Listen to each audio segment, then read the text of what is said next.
Well, tonight we're taking stock of our road sector, and joining us on Newsnight is Engineer Charles KIZITO, who is the Head Corporate Strategy Office of the Executive Director, UNRA. A very warm welcome to Newsnight. Thank you very much, Josephine. Charles, I was reading one of your reports, the report that was given to the media earlier this week, and one of the lessons you mentioned that were learnt is the need to ensure you contract only competent and deserving contractors. What is UNRA doing for contractors that do not meet the quality? Well, thank you. First of all, what we're trying to do is take a look back to see why exactly were contracts not performing exactly as they intended to. So we've had an exercise to review contract performance for the last 5 or 6 years, looking at each and every contract and just pick up all the issues that have actually been recurring.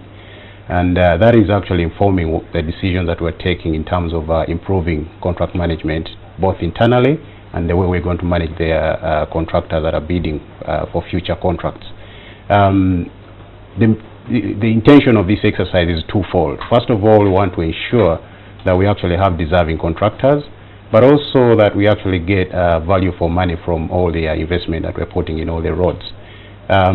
We also want to build capacity of the local contractors, and that's one of the key things that we want to bring on out of this exercise. That's good to hear. Yeah, so because we know that this is all actually been happening because we have foreign contractors, the only participating in the whole process. So we hope that as a result of this whole process, we'll actually be able to have competent local contractors working side by side with the foreign international contractors. So does that mean that at the end of this exercise, if you find with your stock taking that there are some contractors that are not up to the standard, there's going to be they're going to be changed, they're going to be moved out? Yes, there's going to have to be definitely, number one, a lot of operational changes in the way we manage our contracts. But most importantly, there's going to have to be policy changes as well. So we're going to have to make recommendations to the ministry and other agencies, institutions, to see how we can recommend and have a shift in some of the way things are being done right now. Because some of them can be changed by UNRA. UNRA can only improve the operational aspect of what is happening right now. But in terms of changing the policy, then we have to engage the ministry and show and demonstrate actually the benefits of some of the things that we would want to see in future. There's always been the question of why it takes so long for our roads to be improved, for why it takes so long for our road network to be changed. And I also read in your in the report there was a mention of project implementation delays and negatory costs. How is that going to be changed? Well, we've first of all, the project implementation costs are coming from a lot of inefficiencies that are actually coming through the processes that I'm talking about internally. Internally, this is the review that we've actually to see where the inefficiencies are happening, and these inefficiencies, coupled with a lot of poor quality assurance and poor controls mainly, have actually resulted in a number of lapses in the processes where we've actually lost money or lost time, or time resulting in loss of money as well. So the intention is actually to look at all these areas where money is actually being lost or not getting value out of it. Sometimes it's actually not lost, but you just don't get the value that you expect when you put in money internally. But the external part is actually to make sure that we have a way of sanctioning and also rewarding those contractors that are actually performing well. So that is all part of the process that we want to recommend externally and internally. So we hope that after this exercise we should be able to have only the deserving contractors, but also internally having the processes and the people who can actually contract and bring on board the deserving contractors. The biggest challenge is actually in the process of pre-qualification of the contractors to determine who actually is a good contractor and who is not a good contractor, who is eligible. That is a process where we actually think there is a lot of weakness that we have to improve. Okay. This year alone, how much ground have you covered in road construction? This year we've covered almost about 120 kilometers of paved roads have actually been added to the paved stock. That is nearly 50% of what we expect. We're talking about financial year, starting from July 1st of this financial year. So hopefully we'll hit the target of 250, which is our annual target. We had a debt that was brought forward, 259 billion shillings. It was brought forward into the 2016-2017 financial year. How is that going to affect operations going forward? It may not affect operations, but it actually affects the output, because every single coin that is within the budget framework is actually allocated to an output, and that money we're talking about is actually allocated to development, and that development is related to an output, which is a road or a bridge. So if we don't have 259 billion, that means we don't have that much road or output from this financial year. So what you do is, if you carry a burden, or you come on board with a date, it means it takes the first call on the budget for the financial year. You pay off your dates, but that means you actually reduce your output. So if we're not able to actually have the 250 or 300 kilometers of road, sometimes it's actually because we came on board with some dates. Yeah. Okay. The World Bank continues to suspend funding. Besides that, which is your other biggest challenge as UNRA? The World Bank, that is actually not one of the biggest. So Uganda is able to handle all of this on our own? In terms of having the financing, generally, that is a challenge. Okay. Not picking up just the World Bank, but it's a challenge, that the financing. But the financing is actually also, you have to dig deeper to understand exactly why it is a challenge. The challenge is because the inability to actually put the sequence of your work plans with the financing. It's not a problem that you don't have a lot of money. The problem is when that money comes, you're not ready, or when you're ready, you just don't have it. So the fact that we have we depend, because UNRA doesn't generate its own income. We have to depend on money that comes quarterly. You allocated money annually, so by the end of the quarter, you may not have exactly all the money that you need.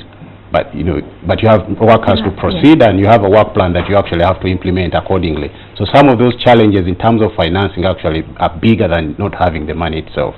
Although, in particular, that one that you mentioned, it also had an impact because it kind of disrupts the plans that government had for its other money. Because when the World Bank suspends funding for one project, it means that project has to continue. Because you have a contractual obligation.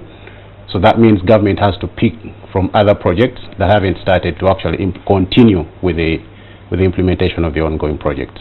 So it's a disruption, because the World Bank is actually a suspension. So which means the money will be back. It's still there within the framework. Well, getting into 2017, where do we see UNRA going? 2017. There's actually been a very big recruitment exercise. So one of the big things that management is actually taking on is to ensure that internal capacity is built, both in terms of numbers, which have now actually just risen, but also taking a deliberate effort to ensure that these people actually get the experience that is required. The reason why that is being done is also twofold. One is it's very important that the client, or as an organization, you're actually an informed client. If you're knowledgeable and a client who knows what you want, you make life easy for the people you deal with.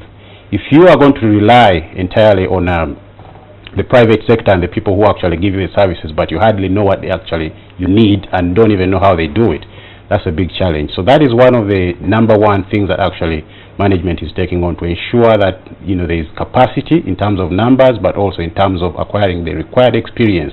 There's a lot of technical assistance that is coming along. There's a lot of experience that is going to be gained internally.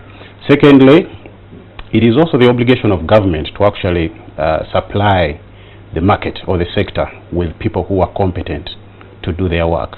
If UNRA takes the lead in terms of training, and you're generating the good people coming out of the organization and joining the industry, it will make the industry a much better sector.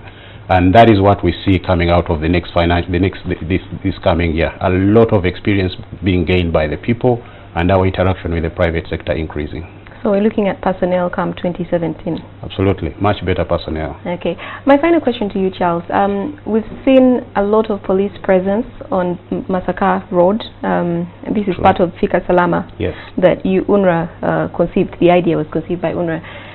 How long is this operation going to go on? Is this something that's going to be for the long run, or is it for a season? First of all, the responsibility of actually ensuring that the roads are safe lies in different offices or different institutions.